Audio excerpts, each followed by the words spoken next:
Kanya ngayon, mukhang hindi siya really that qualified at sumasablay-sablay itong taon to. Sa mga nakita po natin mga ebidensya rito, mukhang sablay-sablay, parang minadali ho ninyo. Kayo pwedeng walang personal kasi ikaw nag-file eh. And question as well, Mr. Witness. You have 2 minutes. Okay, Mr. Witness, a lot of questions were asked to you regarding the filing. Can you tell this court what exactly is your role and what did you do in relation to the filing of this investigation data form? Ano yung pinaka-role mo talaga dito? I Yung papel mo talaga rito? Yes, Your Honor. I instructed the executive officers as well as the agent on case to file our referral to the Department of Justice. So sila na ho ang nag-ayos niyan, sir, insofar as the investigation data form, insofar as other requirements. Ang instruction ko is comply with the requirement given by the Department of Justice, and then you submit it, and then kung ano yung kanilang guidance, you comply with it. Okay, Mr. Presiding Judge, in my humble opinion, I think the errors in the investigation data form should be answered by the receiving office, and I think he's not, hindi siya talaga yung dapat sumagot sa mga katanungan na ibinabato sa kanya ngayon. Mukhang hindi siya really that qualified at sumasablay-sablay itong taon. Thank you. Noted. Senator Judge Erwin Tulfo, thereafter Senator Judge Alan Cayetano. Quick question, Mr. Presiding Officer, to the witness and You to have the 2 minutes, sir. prosecution or prosecutor here. Mr. Witness, kailan mo ba talaga finale itong kaso laban kay VP? Yung una na affidavit po, Your Honor, nag-file kami January 30, if I'm not mistaken.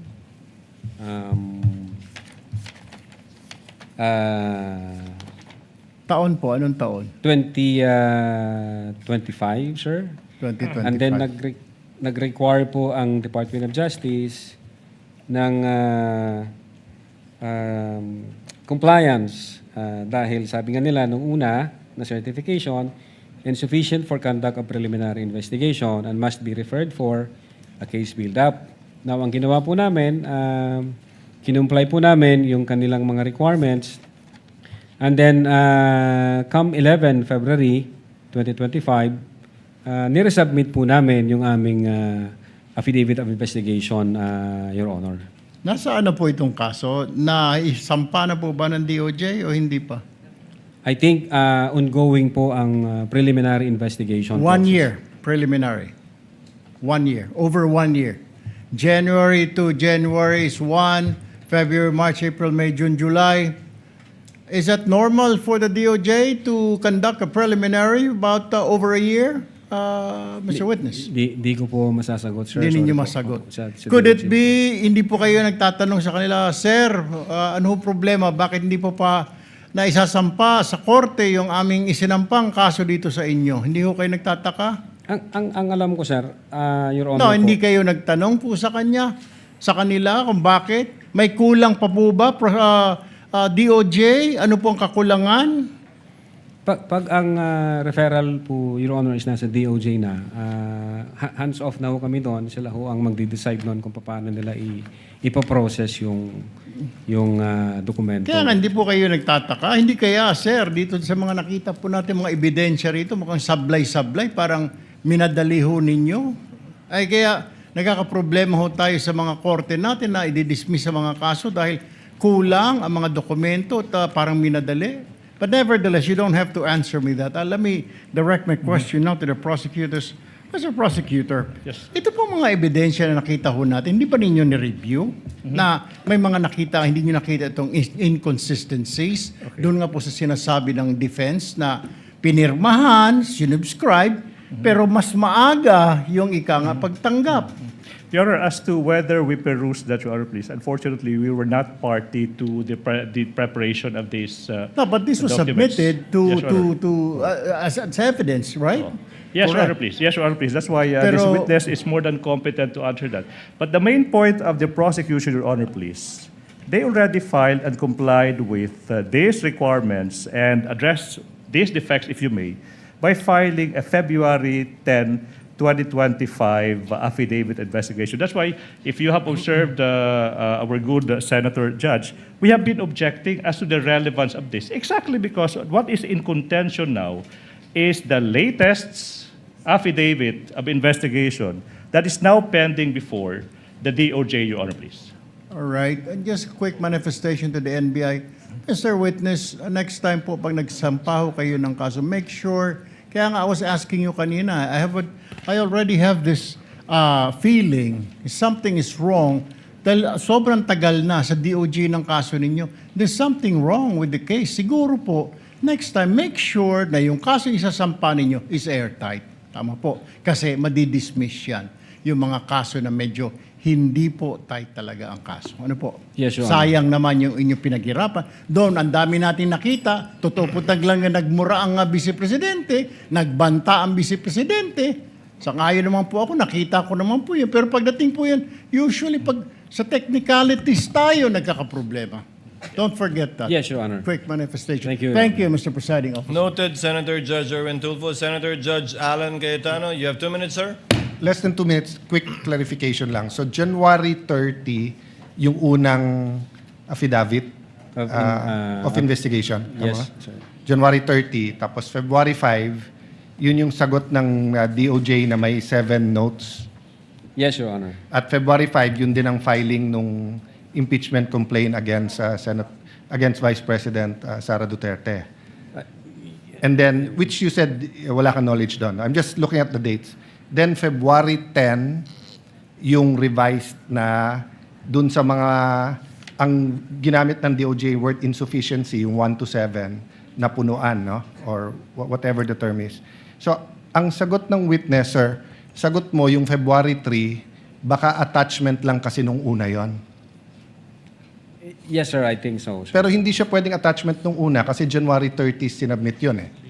So, hindi ka naman pwede mag-submit ng January 30 na attachment mo February 3. So, you went 3 days into the, or 4 days into the future kasi may 31 yung January. Well, sir, siguro ang makakasagot po niyan si Agent Calilong, sir, since siya ang signatory doon. I don't think you can answer it. Point ko lang, hindi logical na it was an attachment sa January 30 because wala pang February 3 nun eh. So hindi pwedeng post-dated affidavit. Second question lang, sa parehong investigative affidavit of investigation na sinubmit, walang input doon ang PSG, ISAF, PSC, ISAF, CIDG. So kayo lang yon. A statement, Your Honor, yung in-attach po namin. Yes. So what I meant is that questions kanina nung many here, including the Senate President, Win Gatchalian, na did you consult the investigation ng PSC, etc. So nung final nyo to, walang input directly or indirectly ang Presidential Security Command, ang ISAF, ang PNP, CIDG, and anyone else, the National Security Council. So purely NBI to. No personal knowledge kung merong correspondence ng ibang agency with the director. Sorry, hindi kayo pwedeng walang personal knowledge kasi ikaw nag-file eh. Ikaw nakapirma dun sa affidavit. So you would know whether dun sa affidavit na yon they had input or not. No Yes, one Your else Honor. could know because you're the one who signed it. Yes, Your Honor. Insofar the Cybercrime Division is concerned, kami po yun yung gumawa Yes. noon. So the answer is they had no input. Hindi ko alam kung... well, insofar as the affidavit is concerned, amin po yun, Your Honor. Now, kung correspondence between other agencies and the NBI, hindi ko na po alam kung may usapan Okay. yung Thank you. director Thank you, at saka ibang Mr. agency. Presiding Officer. Thank you. Thank you, Senator Judge Cayetano. Senator Judge Ontiveros. Thereafter, Senator Judge Ejercito. Am I correct, JV? Senator Judge Ontiveros is recognized. You may proceed. You have 2 minutes, ma'am. Salamat po, Mr. Presiding Officer. Less than 2 minutes din po. Attorney Lotok, sa gitna nung DOJ certification dated February 5, 2025 at yung pag-submit nyo ng kompletong affidavit of investigation na tinanggap na ng DOJ, May nagbago po ba sa di umanong sinabi ng Vice Presidente? Wala po, Your Honor. Wala. At sa gitna ng DOJ certification dated February 5, 2025 at yung pag-submit nyo ng kumpletong affidavit of investigation na tinanggap na ng DOJ, may nagbago po ba sa rekomendasyon ng NBI? Wala po, Your Honor. Salamat po, Attorney Lotoc. Salamat po, Mr. Thank you, Presiding Senator Officer. Judge Ontiveros. Senator Judge Ejercito, you may proceed, sir. When you're ready, you have 2 minutes. Thank you, Mr. Presiding Officer. Attorney Lotoc, may Opo, Your Honor. dagdag clarification lang. The DOJ pointed out in its certification, yung pong pinakita kanina, noong February 5, 2025, that the NBI is not the proper offended party to file a complaint for grave threats and referred its initial referral for case build-up. As a result of the referral for case build-up by the DOJ, did the NBI later submit affidavits or statements from the offended parties, namely si Presidente Marcos, First Lady, at si former Speaker Martin Romualdez? Hindi na po, Your Honor. Nung sinabit ho namin yung aming referral, yun po yung last phase ng investigation. And I think yung prosecutor na ho mag-i-issue ng summons sa mga parties involved. Ang purpose lang ho namin to comply with the requirements of preliminary investigation po.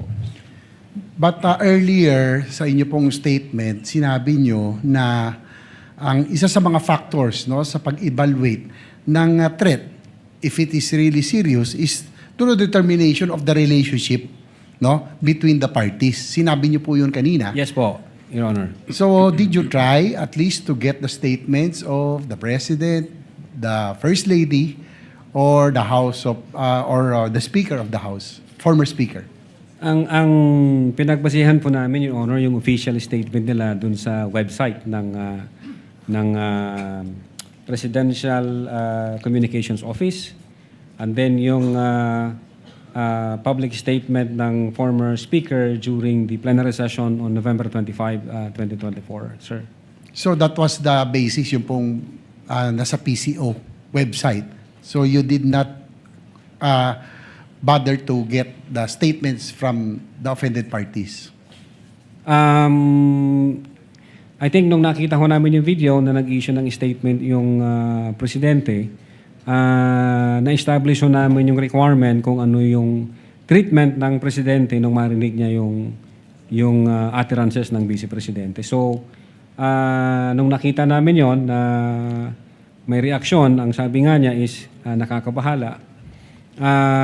Based sa aming primary jurisdiction, nag-start po kami ng investigation, sir. Kanina rin, tinanong ko yung tungkol doon sa revised affidavit of investigation, no? Which you submitted after the DOJ referred to the case for case build-up in its certification doon nga sa February 5, 2025. You mentioned that is just a compliance on the part of the NBI. Your Honor, ito ho yung part ng evaluation at saka case build-up process.